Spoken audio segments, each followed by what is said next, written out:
Dare you join us for another fascinating journey into the minds that make Minecraft? Well, we can't unsee that. Welcome to How We Make Minecraft.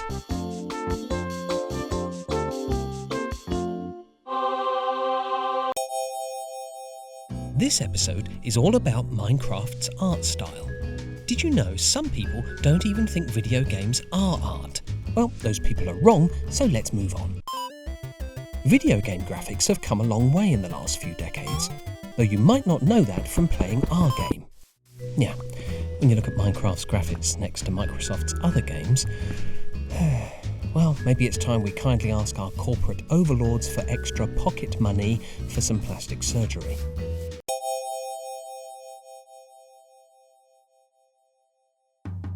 We're just joking, of course.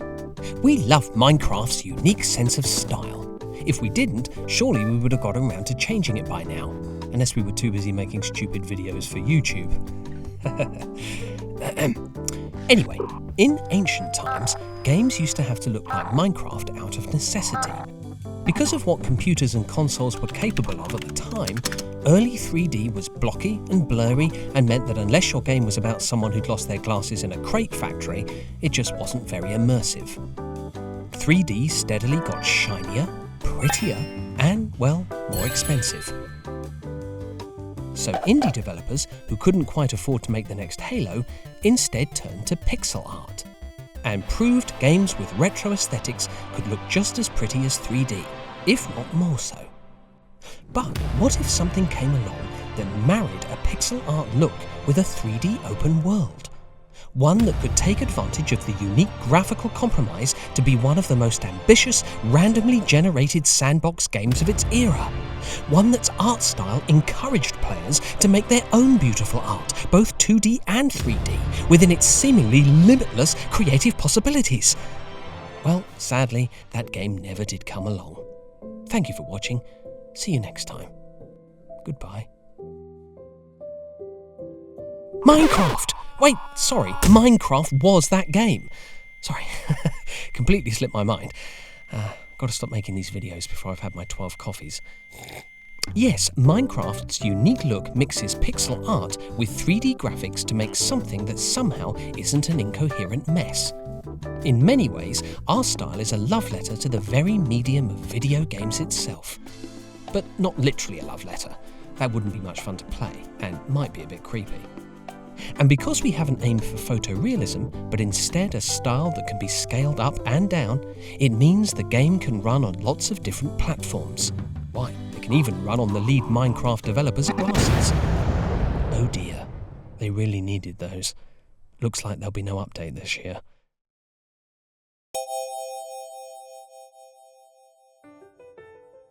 Consistency is vital when designing things in Minecraft. We don't want one mob to look like this, one mob to look like I drew it, and another mob to look like a piece of Tumblr fan art from the early 2000s. Meet the Strider. Notice how the Strider has been designed to look consistent with the Nether, both in its colour scheme and the fact it looks absolutely miserable.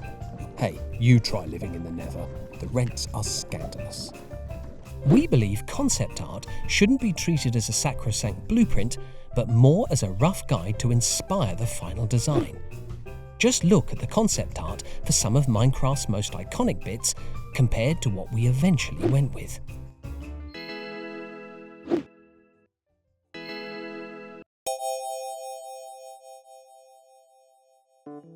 Imagine if you still wore the same clothes you did 10 years ago. I'd be dressed as a baby, and Jens would still be going through that goth phase, which, to be honest, he should really consider going back to. Really worked for him. Point is, when we design new visuals in Minecraft, or redesign the looks of existing ones, we try as many different things as we can. And by we, I mean Minecraft's lead artist. I'm 90% sure that's him. And when he's not eating grass or having his wool sheared, Jasper tries all sorts of different looks for Minecraft. When redesigning the cobblestone texture, for example, he created over 100 different designs. They based that screaming one on me. Charming. The humble Minecraft block is 16 by 16 pixels, meaning our artists have 256 pixels aside to play with. 256! The artistic possibilities for what we can put into the game are basically limitless.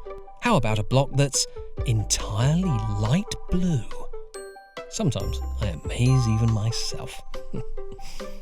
Of course, more complex designs are possible, like this weird heart block I found. Wait, oh no, I know what this is. This is another one of Minecraft's pathetic love letters to the medium of video games itself. Come on, Minecraft, stop this. It's just getting sad now. When deciding how you're going to use your 256 pixels, it's best to keep things relatively simple. You have to keep in mind that players are going to see a lot of these stacked together in Minecraft. If your lone block is a bit visually busy, then a bunch of them... Let's give Minecraft some space. I actually thought my pig drawing was better. Oh, wait. And there you have it. See you next time. Am I fired? I guess we'll find out next time. I